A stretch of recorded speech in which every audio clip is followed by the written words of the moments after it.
30 अगस्त को होने वाले प्रकृति वंदन कार्यक्रम को लेकर देश भर में तैयारी जोरों पर है। आरएसएस प्रमुख मोहन भागवत एक वर्चुअल रैली के माध्यम से देश भर में लाखों लोगों को संबोधित करेंगे।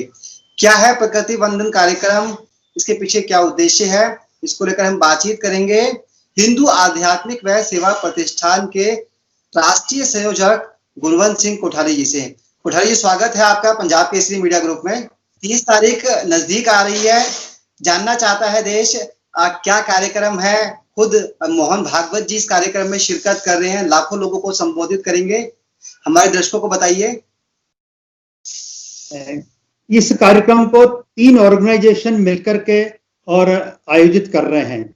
Number 1 Hindu spiritual and service foundation HSSF, number 2 IMCTF initiative for moral and culture training foundation, और तीसरा है संघ की एक गतिविधि है पर्यावरण संरक्षण।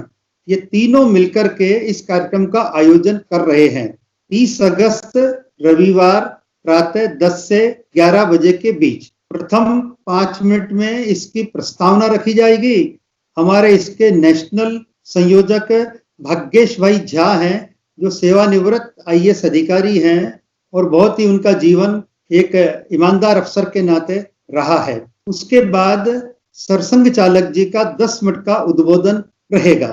उसके बाद में और 15 मिनट का पूजन की प्रक्रिया, वंदन की प्रक्रिया ये रहने वाली है। ये नेशनल दृष्टि से हम जो है हर एक प्रांत को इस समय में और ये सारा कार्यक्रम देंगे। उसके बाद में हर प्रांत को, स्टेट को हमने ये स्वतंत्रता दी है कि वे अपने अपने प्रांतीय लैंग्वेज के अंदर जो वहाँ के अच्छे ऐसे संत हैं और वहाँ का उद्बोधन करावें। ये एक इसका टोटल समय का और कार्यक्रम का स्वरूप ये रहेगा। अब स्थान इसमें अपना घर रहने वाला है, क्योंकि किसी को एक जगह इकट्ठा नहीं होना, अपने घर के अंदर और वहाँ रहना। यदि बरसात रहती है तो अपने बरामदे में, अपने कमरे में, बरसात नहीं रहती है अपने घर के अंदर जो भी प्लांट है, ट्री है, उसके सामने बैठना। ये इसका एक फॉर्मल स्वरूप है। अब इसका उद्देश्य ये है कि संपूर्ण जो यानी जीव सृष्टि है, जिसमें 5 तत्व लगे हुए हैं, यानी प्रकृति पंचभूतानि ग्रहा लोका स्वरासता दिशय कालश सर्वेशाम और सदा कुर्वन्तु मंगलम। ये जो संपूर्ण विश्व है, जीव सृष्टि, इसके प्रति भक्ति का भाव पैदा हो, ये इस कार्यक्रम का और मुख्य उद्देश्य है।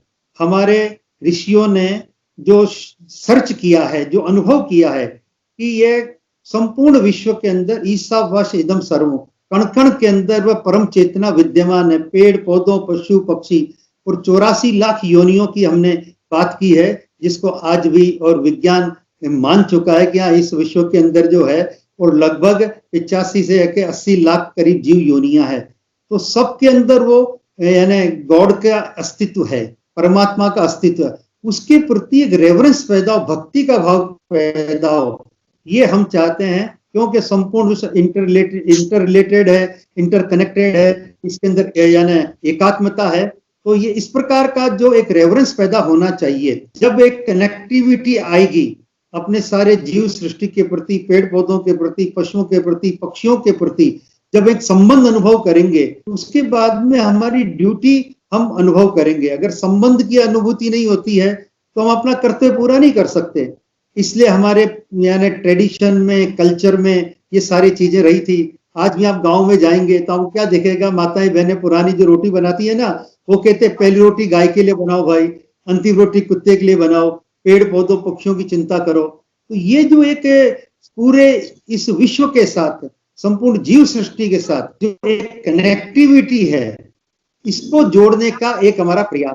इसी से फिर पर्यावरण का भी संरक्षण होगा, वन और वन्य जीवन का भी संरक्षण होगा, और संपूर्ण इकोलॉजी जो आज इम्बैलेंस हो रही है उसका भी संतुलन इसमें से ही पैदा होने वाला है। ये हमारा इस कार्यक्रम के पीछे का उद्देश्य है। कोठारी जी, पर्यावरण संरक्षण मुख्य मुद्दा है इस कार्यक्रम का। वन, भूमि, जल, पृथ्वी को बचाने की कवायद आप लोग कर रहे हैं। आपको लगता है कि मौजूदा समय में जिस स्थिति में चीजें हैं वो वाकई दयनीय है? क्योंकि कोविड के दौरान जब दुनिया भर में लॉकडाउन लगा तो देखा गया कि प्रकृति ने खुद को सुधारने का काम किया। नदियां साफ हो गई, हरियाली बढ़ गई, जीव जंतु बढ़ने लगे और ऐसी ऐसी चीजें देखने को मिली जो कम से कम हमारी पीढ़ी के लोगों ने नहीं देखी थी। ऐसी ऐसी दृश्य सामने आए। आपको लगता है कि बैलेंस बिगड़ चुका है और अब उसको सुधारने की जरूरत है, और ये उसी कड़ी में एक पहल है जो आप लोग कर रहे हैं? बिल्कुल आप सही कह रहे हैं, जो संतुलन बिगड़ गया। आप देख रहे होंगे अभी एक लुक ईस्ट वाली बात चल रही है सारे पश्चिमी जगत के अंदर। जितने भी दार्शनिक हैं, शोधकर्ता हैं, रिसर्च स्कॉलर हैं, क्योंकि आज के 100 ईयर्स पहले या 150 ईयर्स पहले क्या आपने सुना है कि ग्लोबल वार्मिंग हो रहा है? क्या आपने सुना इकोलॉजी इम्बैलेंस हो रही है? 150 ईयर्स पहले शब्द नहीं थे। 150 ईयर्स में जो है ऐसी स्थिति क्यों बनी? जब इसकी पृष्ठभूमि में आप जाएंगे तो भारत को छोड़ करके बाकी संपूर्ण विश्व ने इस दुनिया को एक भौतिक विश्व के रूप में देखा। ये वर्ल्ड मटेरियलिस्टिक वर्ल्ड है, इस रूप में देखा और हमारे लिए इस विश्व को बनाया गया है। जैसा चाहेंगे वैसा हम अपनी सुख सुविधा के लिए, आनंद के लिए और हम इसका उपयोग करेंगे। तो उन्होंने एक अब इसके कारण से जो है ये सारी दुखद स्थिति बनी। भारत के ऋषियों ने यह कहा केवल भौतिक विश्व नहीं है, केवल आपके उपभोग के लिए, आनंद के लिए नहीं बनाया। कण कण में परमात्मा है। ईसा वाश इदम सर्वम ये बोला, तेने तक्तेन भुंजिता बोल गया। जितनी हमारी आवश्यकता है हम उतना इसका उपयोग करेंगे, ताकि प्रकृति के जो साधन है वो बिल्कुल सीमित है। मनुष्य की इच्छाएं असंख्य हैं, असीमित है। उन सब इच्छाओं का पूरा नहीं हो सकता। प्रकृति आपकी आवश्यकताओं को पूरा कर सकती है, लेकिन आपकी विलासिताओं को पूरा नहीं कर सकती। तो जब मनुष्य ने विलासिताओं को पूरा करने के लिए प्रकृति का अंधाधुंध दुरुपयोग करना शुरू किया, आज विश्व का एक चित्र बन गया। तो इसीलिए आज सब लोग इस बात में हैं कि माइंडसेट कैसे बदला जाए संपूर्ण विश्व का। कोठारी जी, बहुत सुंदर कार्यक्रम आप लोग कर रहे हैं। एक ये चीज जानना चाहेंगे कि संघ की इसमें क्या भूमिका रहेगी? खुद मोहन भागवत जी जो संचालक हैं वो कार्यक्रम में लोगों को संबोधित करेंगे। आप लोगों का इसमें क्या रोल है? देखिए, वो तो एक आज विश्व के सबसे बड़े संगठन के प्रमुख हैं और संघ की योजना से लगभग 46 देशों के अंदर जो संसद जहां उन देशों में और काम कर रहे हैं। और ऐसे 46 ऑर्गेनाइजेशन भी संघ की प्रेरणा से देश भर में, विदेश में काम कर रहे हैं। इसलिए विश्व का सबसे बड़ा संगठन है। उस संगठन के प्रमुख वो भी इसी यानी भारतीय जीवन मूल्यों को ही जन जन में, व्यवहार में लाने के लिए प्रयत्न कर रहे हैं। इसलिए उनका उद्बोधन भी 10 मिनट का अपनी ये जो सारी भारतीय जीवन मूल्य हैं, भारतीय संस्कृति है, इन्हीं जीवन मूल्यों को और वापस अपने जीवन में, एक्टिव लाइफ में, प्रैक्टिस में लाएं, इस प्रकार का संबोधन रहेगा। एक भक्ति का भाव पैदा इसके अंदर हो, ये उनके 10 मिनट के उद्बोधन का लगभग एक कोर विचार रहने वाला है। जी, एक सवाल ये है कि जो लोग उस वर्चुअल रैली में आप लोगों के साथ जुड़ेंगे, क्या उनको सिर्फ संबोधित किया जाएगा या उन्हें कोई टास्क भी दिया जाएगा कि आपको ये काम भी करना है, सिर्फ श्रोता नहीं बनना? बिल्कुल, आपने ठीक प्रश्न पूछा। हमको संबोधन ही नहीं, संबोधन के बाद में पहली बात उनका मानसिकता बदलना, भक्तिभाव पैदा करना। इसलिए वो वंदन का कार्यक्रम हमने रखा।